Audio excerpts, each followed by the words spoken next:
પણ મારી જ્યાં સુધી વાત કરું ત્યાં સુધી ધાર્મિક વસ્તુની અંદર રાજકારણ લઈ આવવું એ વ્યાજબી ન કહેવાય. આ પ્રોજેક્ટ કેમ ઊભો રહી ગયો? તો ક્યાંક ને ક્યાંક મને એવું લાગે છે કે અધિકારીને ક્યાંક રસ ન હોય, અને અમારા માટે પણ દુઃખની વાત છે કે અમને જ્યારે ત્યારે લોકો મળે ત્યારે કહેતા હોય છે કે ભાઈ રામનાથ મંદિરનું કંઈક કરો, અને 84 જેટલી મંજૂરી અમે લોકો લઈ આવ્યા હતા. આજે પણ હું કહું છું કે આજે આજુબાજુમાં એટલી બધી ખરાબ પરિસ્થિતિ છે જે ન હોવી જોઈએ, અને એ સંપૂર્ણ જવાબદારી જે તે અધિકારીની આવતી હોય છે. એમાં ક્યાંક ને ક્યાંક એની ઢીલી નીતિ છે. આજે કોઈ ધારાસભ્ય તરીકે, કોઈ કોર્પોરેટર તરીકે એના વિસ્તારની અંદર કોઈ વસ્તુ બનતી હોય તો એ જે તે અધિકારીના ધ્યાન ઉપર મૂકતા જ હોય છે, પણ એનું અમલીકરણ નથી થતું. અથવા તો આ બધી વસ્તુ સત્ય છે, તમે જે વાત કરી ની વાત સત્ય છે, આ પ્રકારનું વાતાવરણ છે જ, બરોબર, પણ એની સંપૂર્ણ જવાબદારી જે તે અધિકારી ઉપર જતી હોય છે. ત્યારે યાત્રાધામ અને ટુરિઝમ બે મારી પાસે હતું. ત્યારે આ એક ધારાસભ્ય તરીકે, રાજકોટના એક દીકરા તરીકે આ પ્રોજેક્ટ મેં હાથમાં લીધો હતો. એ કામ પણ હાથમાં લીધું હતું, પણ દુઃખ સાથે કહેવું પડે છે ક્યાંક ને ક્યાંક અધિકારીની નબળાઈ, અને એના હિસાબે આ બધું ડીલે થાય છે. તો કોઈ એક વ્યક્તિ ઉપર હું નથી કહેવા માંગતો, બધાને સાથે મળી અને આ દાદાનું કામ કરવું જોઈએ, હાથમાં લેવું જોઈએ એવું માનું છું. અને અત્યારે જે પરિસ્થિતિ છે, જે પદ અધિકારી અમારા છે એને પણ આ પ્રોજેક્ટ હાથમાં લઈ અને અધિકારીને કાન ખેંચવો જોઈએ કે ભાઈ ઝડપથી આ પ્રોજેક્ટ હાથમાં લ્યો અને પૂરો કરો. અમે પોતે માથે ઉભા રહી અને સાઈડમાંથી ગુપ્તો બનાવેલો છે. આજે એ ગુપ્તાની પરિસ્થિતિ પણ એવી છે કે આખો ચોકઅપ થઈ ગયો છે, ભરાઈ ગયો છે. આજે અત્યારે થોડોક પણ વરસાદ આવે ને એટલે ગુપ્તો કામ કરતો નથી, પાણી એની અંદરથી જવાનું નથી, એટલે એ પાણી લિંક ઉપરથી જ પસાર થવાનું છે. બેન, મારા ધ્યાનમાં છે ત્યાં સુધી તો કોઈ હાઈકોર્ટની અંદર મેટર ચાલતી નથી. રાજકોટ રિવરફ્રન્ટ અને રામનાથ મહાદેવના જે પરિસર છે તેને લઈને રાજકોટની અંદર છેલ્લા ઘણા વર્ષોથી ઘણા બધા પ્રશ્નો ઊભા છે. આ જે મંદિર પરિસર છે અને આ જે નદીની જગ્યા છે ત્યાં રિવરફ્રન્ટ બનાવવાની વાત તો વર્ષોથી ચાલી રહી છે, પરંતુ એના અમલીકરણમાં ક્યાં વિલંબ થઈ રહ્યો છે, ક્યાં અને શું બાધારૂપ બની રહ્યું છે, આવા વિવિધ પ્રશ્નોને લઈને અમે આ જે પ્રોજેક્ટ છે તેને લઈને તેને લાગતા વળગતા જે પણ જવાબદાર અધિકારીઓ, પદાધિકારીઓ છે તેને મળી રહ્યા છીએ. અને અમારી આ ઝુંબેશના ભાગરૂપે આજે અમે મળવા આવ્યા છીએ અરવિંદભાઈ રૈયાણીને. અરવિંદભાઈ રૈયાણી સાથે સીધી જ વાત કરીએ અને જાણીએ કે આ પ્રોજેક્ટમાં શું બાધારૂપ બની રહ્યું છે. અરવિંદભાઈ, સૌપ્રથમ તો BSIમાં આપનું ખૂબ સ્વાગત છે. સીધી જ વાત કરીશ રિવરફ્રન્ટની. રિવરફ્રન્ટનું જે કામ છે એ 2013માં આપણા હાલના પ્રધાનમંત્રી નરેન્દ્ર મોદી સાહેબ જ્યારે તે મુખ્યમંત્રી હતા તેમણે આ પ્રોજેક્ટની રજૂઆત કરી અને જાહેરાત કરી, ત્યારથી લઈને અત્યાર સુધી આ જે રિવરફ્રન્ટનું પ્રોજેક્ટ છે એ અટકી રહ્યો છે, તેનું શું કારણ, અને આપના કાર્યકાળ દરમિયાન આપે આ પ્રોજેક્ટ માટે શું કામગીરી કરી? વાત કરું તો બેન, રામનાથ મહાદેવની વાત છે એટલે સમગ્ર રાજકોટ અને રાજકોટની આજુબાજુમાં રહેતા લોકો ખૂબ મોટી સંખ્યામાં દર્શને આવતા હોય છે. લોકોની રામનાથ મહાદેવ સાથે ખૂબ આસ્થા જોડાયેલી છે. અને વાત કરું દેશના વડાપ્રધાન, તો દેશના વડાપ્રધાન પણ પોતે મુખ્યમંત્રી હતા ત્યારે પણ, અને આજે દેશના વડાપ્રધાન છે ત્યારે પણ જેટલા બી ધાર્મિક સ્થળો છે એ એકદમ શુદ્ધ જગ્યા હોય, મતલબ સારું વાતાવરણ હોય, સાફસૂફવાળું વાતાવરણ હોય. ધાર્મિક જગ્યાની અંદર જે કંઈક ખૂટતું હોય એ સરકારના માધ્યમથી ગ્રાન્ટ આપીને પણ ત્યાં લોકોને જે કાંઈ સુવિધા મળવી જોઈએ એક ધાર્મિક સ્થળ ઉપર, એ હંમેશા સુવિધા આપવાનો પ્રયત્ન કર્યો છે. અને લગભગ મેક્સિમમ જગ્યાએ રાજ્ય સરકાર હોય કે કેન્દ્ર સરકાર હોય, બંને ગ્રાન્ટ આપી અને અનેક આવા ધાર્મિક સ્થળોને ડેવલપ કર્યા છે.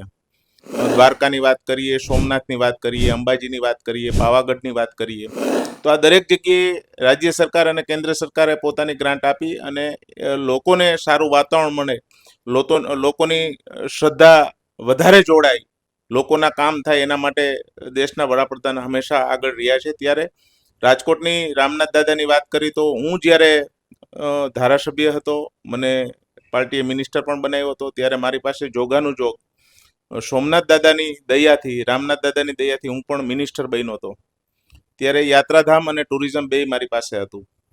ત્યારે આ એક ધારાસભ્ય તરીકે, રાજકોટના એક દીકરા તરીકે આ પ્રોજેક્ટ મેં હાથમાં લીધો હતો, અને લગભગ 187 કરોડ રૂપિયાની ગ્રાન્ટ રાજ્ય સરકારમાંથી ફાળવી હતી. મુખ્યમંત્રી આદરણીય શ્રી ભૂપેન્દ્રભાઈ પટેલ પણ ધાર્મિક છે, ધાર્મિક સંસ્થાઓ હારે જોડાયેલા છે અને આ પ્રકારના જ્યાં જ્યાં ડેવલપની જરૂર હોય છે ત્યાં ડેવલપ કરતા હોય છે. રાજકોટની વાત કરું તો ત્યારે પ્રદીપભાઈ ડવ મેયર હતા. એની સાથે રહી અને લગભગ કેન્દ્ર સરકાર, પાણી પુરવઠા અને રાજ્ય સરકારમાં જે કાંઈ એનઓસીની જરૂર હોય, જે કાંઈ મંજૂરીની જરૂર હોય, એ સાથે રહી અને 84 જેટલી મંજૂરી અમે લોકો લઈ આવ્યા હતા. રામનાથ દાદાના મંદિરની બંને બાજુ 200-200 મીટર જે પ્રકારનો અમદાવાદની અંદર રિવરફ્રન્ટ છે એ પ્રકારનો રિવરફ્રન્ટ બનાવવાનું આયોજન થઈ ગયું હતું.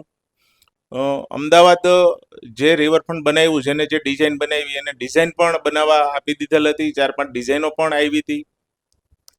વાત કરું આ પ્રોજેક્ટ કેમ ઊભો રહી ગયો, તો ક્યાંક ને ક્યાંક મને એવું લાગે છે કે અધિકારીને ક્યાંક રસ ન હોય, અધિકારીને મગજમાં ન બેસતું હોય.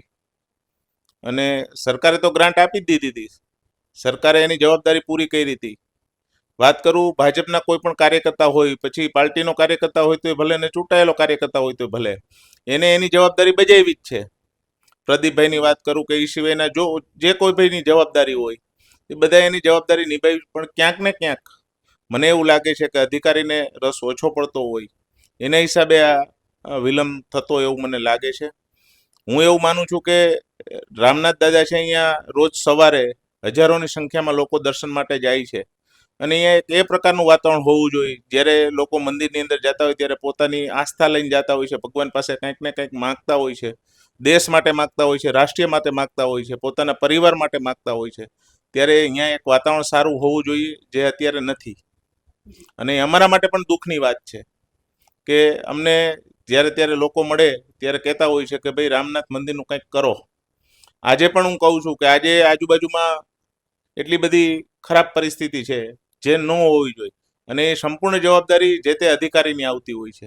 એમાં ક્યાંક ને ક્યાંક એની ઢીલી નીતિ છે, કામ નથી કરવું અથવા તો નથી કરવું એના જેવી વાત છે. ત્યારે હું વાત કરું તો ડિઝાઇન પણ આવી ગઈ હતી, કોન્ટ્રાક્ટ આપવાની તૈયારી હતી અને કામે ચાલુ થઈ ગયું હતું, અત્યારે પૂરું થઈ ગયું હતું. પણ હવે એવું માનું છું કે રામનાથ દાદાની ઈચ્છા હશે ત્યારે કામ ચાલુ થશે અને કામ પૂરું થશે, હું એવું માનું છું. અરવિંદભાઈ, આપ કહી રહ્યા છો કે જે પણ જવાબદાર અધિકારીઓ અને પદાધિકારીઓ છે એ પોતાની કામગીરી બરાબર કરી રહ્યા છે, છતાં આ કામ અટકી ગયું છે. તો શું આમાં એવો કોઈ એંગલ હોઈ શકે કે આમાં ભાજપનો આંતરિક વિવાદ છે એ આ કામને અટકાવી રહ્યો છે? બેન, હું ખાસ કરીને વાત કરું તો રાજકારણ છે, રાજનીતિ છે, અનેક પ્રકારની હોય છે. પણ મારી જ્યાં સુધી વાત કરું ત્યાં સુધી ધાર્મિક વસ્તુની અંદર રાજકારણ લઈ આવવું એ વ્યાજબી ન કહેવાય. હું એવું માનું છું કે આની અંદર કોઈ વ્યક્તિને વાંધો ન હોય. રામનાથ દાદાનું મંદિર થાય, એનો જીર્ણોદ્ધાર થાય, લોકોની આસ્થા હજી વધારે જોડાય, લોકોનો વિશ્વાસ વધારે જોડાય અને લોકોની મનની અંદર જે ઈચ્છા હોય એ ઈચ્છા બધી રામનાથ દાદા પૂરી કરે, એ પ્રકારનું આખું વાતાવરણ થાય. તો એના માટે હવે જે કાંઈ આજના જવાબદાર વ્યક્તિઓ છે, આજના અધિકારી હોય કે પદ અધિકારી હોય, એને ઝડપથી હાથમાં લઈ અને લોકોની જે ઈચ્છા છે, આસ્થા એ જોડાયેલા છે, એના માટે થઈ અને ઝડપથી આ કાર્ય હાથમાં લઈ અને પૂરું કરવું જોઈએ. અને અરવિંદભાઈ, આપ ખાસ ધાર્મિક વાતો કરી રહ્યા છો, આસ્થાની વાત કરી રહ્યા છો કે રાજકોટવાસીની જે આસ્થા છે એ રામનાથ મહાદેવ સાથે જોડાયેલી છે. રામનાથ મહાદેવ મંદિર પરિસર અને એની આસપાસનો જે વિસ્તાર છે ત્યાં ઘણી બધી બદીઓ જે છે ફેલાયેલી છે, અસામાજિક તત્વો જે છે. અમે જ્યારે ગ્રાઉન્ડ રિપોર્ટ માટે ત્યાં ગયા હતા તો સ્થાનિકોનું કહેવું છે કે દેશી દારૂનું વેચાણ થાય છે, નોનવેજનું પરવાનગી વગર ત્યાં વેચાણ થાય છે મંદિર પરિસરની આસપાસ, જેના કારણે લોકોની આસ્થાને ઠેસ પહોંચે છે. છતાં આ મીડિયામાં આવે છે, આ લોકોની સામે આવે છે, છતાં તેના ઉપર કોઈ કાર્યવાહી ન થવાનું શું કારણ હોઈ શકે?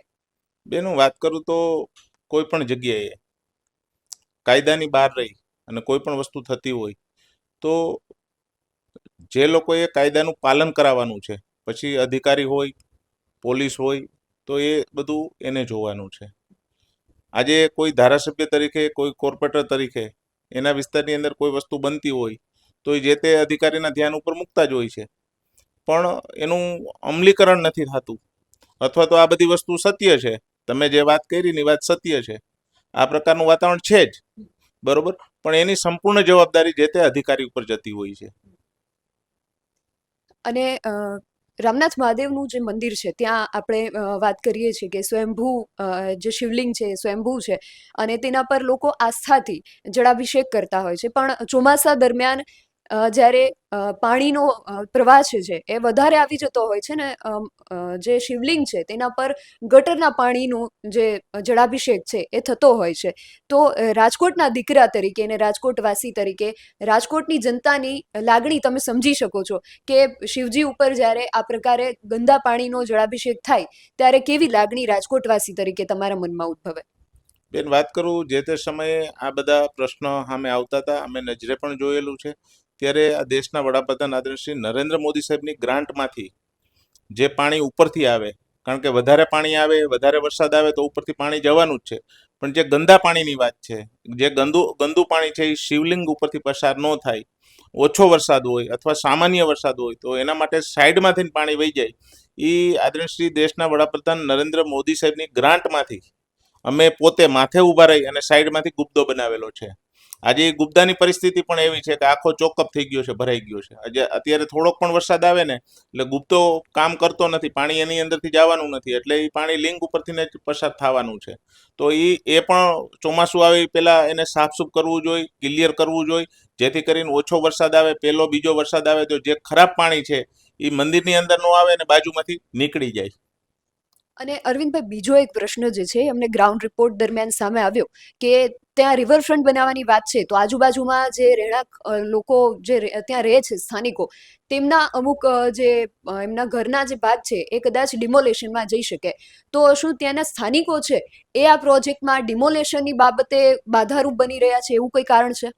બેન, વાત કરું તો મોદી સાહેબ આવ્યા પછી આ દેશની અંદર ગરીબાઈ ખૂબ ઘટી છે. એમાં ક્યાંક ને ક્યાંક 100%ની વાત છે કે પારો ઊંચો ગયો છે. જે ગરીબ લોકો હતા એ આજે એક સારા વેણની અંદર દોડવા માંડ્યા છે, મધ્યમ વર્ગની અંદર આવી ગયા છે.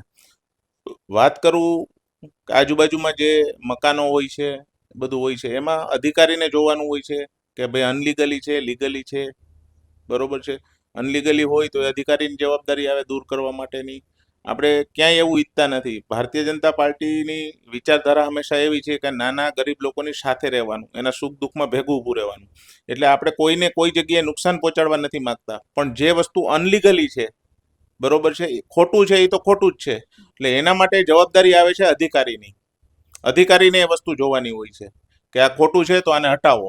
એટલે અમદાવાદની અંદર પણ રિવરફ્રન્ટ બનાવ્યો, જ્યારે મોદી સાહેબ મુખ્યમંત્રી હતા, બનાવવાનું કામ ચાલુ કર્યું ત્યારે ઘણા બધા લોકો, કોંગ્રેસના મિત્રો એવું કહેતા કે આ બધું ખોટું છે, ખોટું છે. આજ તમારી નજર સામે, ઠીક છે, નજર સામે છે આજે અમદાવાદની જે સારી પરિસ્થિતિ છે એ માત્ર ને માત્ર દેશના વડાપ્રધાન, એના વિચારો, એને કામ કરવાની ગતિ, લોકોને સારું દેવું છે તો કેવી રીતના દેવાનું, આ એની વાત છે.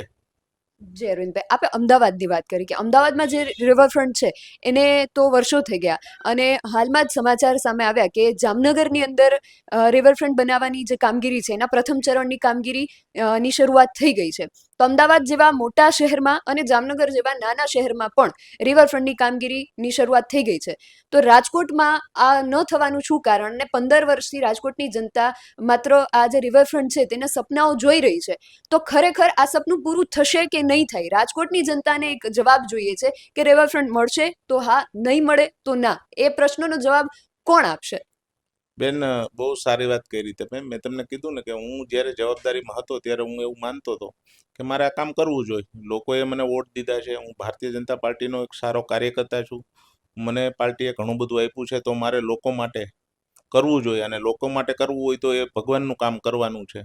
એ કામ પણ હાથમાં લીધું હતું, પણ દુઃખ સાથે કહેવું પડે છે ક્યાંક ને ક્યાંક અધિકારીની નબળાઈ, અને એના હિસાબે આ બધું ડીલે થાય છે. અને અત્યારે જે પરિસ્થિતિ છે, જે પદ અધિકારી અમારા છે એને પણ આ પ્રોજેક્ટ હાથમાં લઈ અને અધિકારીને કાન ખેંચવો જોઈએ કે ભાઈ ઝડપથી આ પ્રોજેક્ટ હાથમાં લ્યો અને પૂરો કરો. અત્યારે જામનગરની આપણે વાત કરી તો જામનગરના ધારાસભ્ય છે રીવાબા જાડેજા, એ પોતે આ પ્રથમ ચરણની કામગીરી જે હતી ત્યાં પોતે હાજર થયા હતા. તો અત્યારે શું એવું કહી શકાય કે અત્યારના જે જવાબદાર પદાધિકારીઓ છે, ધારાસભ્યો છે, ત્યાં નો જે વિસ્તાર છે ત્યાં ઉદયભાઈ કાનગડ છે, તો આ ધારાસભ્યો જે છે તેમની ક્યાંક ઓછી કાર્યક્ષમતા કે એમની આળસના કારણે આ કામ અટક્યું છે? બેન, હું વાત કરું તો મેં કીધું ને કે કોઈ પણ ચૂંટાયેલો વ્યક્તિ હોય એને ક્યારેય એવું ન હોય કે આ કામ નથી કરવું એમ. ખાલી એક વ્યક્તિની જવાબદારી નથી. રામનાથ દાદા છે એ આખા રાજકોટના છે, એટલે હું એવું માનું છું કોઈ એક વ્યક્તિની જવાબદારી નથી. જેટલા ચૂંટાયેલા લોકો છે બધાની જવાબદારી છે, બધાને સાથે મળીને કરવું જોઈએ. હું પણ કરતો હતો ત્યારે મારી સાથે ગોવિંદભાઈ હતા, લાખાભાઈ હતા, વિજયભાઈ રૂપાણી હતા, ત્યારબાદ ભૂપેન્દ્રભાઈ પટેલ, અને આ પ્રોજેક્ટ હાથમાં લીધો. બધા પાર્ષદો હતા, શહેરની ટીમ હતી, અમારા સંગઠનના લોકો. તો કોઈ એક વ્યક્તિ ઉપર હું નથી કહેવા માંગતો, બધાને સાથે મળી અને આ દાદાનું કામ કરવું જોઈએ, હાથમાં લેવું જોઈએ એવું હું માનું છું. અને અત્યારે જે સ્ટેન્ડિંગ કમિટી છે તેના ચેરમેન જયમીનભાઈ નું એવું કહેવું છે કે અત્યારે આ બાબતને લઈને હાઈકોર્ટમાં કેસ ચાલુ છે, તો એને લઈને શું વિગતો છે? બેન, મારા ધ્યાનમાં છે ત્યાં સુધી તો કોઈ હાઈકોર્ટની અંદર મેટર ચાલતી નથી. જૂનો પ્રશ્ન હતો કે મંદિરનું કામ પહેલા આપી દીધું હતું અને પછી કોઈ કારણસર એ બિલ્ડરે કામ પૂરું કર્યું નહીં અને એ કામ ઊભું રહી ગયું અને પછી એને બ્લેકલિસ્ટ કર્યો, એટલે એ હાઈકોર્ટની અંદર ગયા. પણ હું એવું માનું છું કે કોઈ કોન્ટ્રાક્ટરને હાઈકોર્ટમાં જવાથી ક્યારેય કોઈ મંદિરનું કામ ઊભું રહેતું નથી. એટલે એ બધું સાઈડમાં મૂકી, કાંઈ છે જ નહીં પણ એ હોય તો એ બધું સાઈડમાં મૂકી અને મંદિરનું કામ કરવું હોય તો આપણે કરી શકીએ એમ છીએ.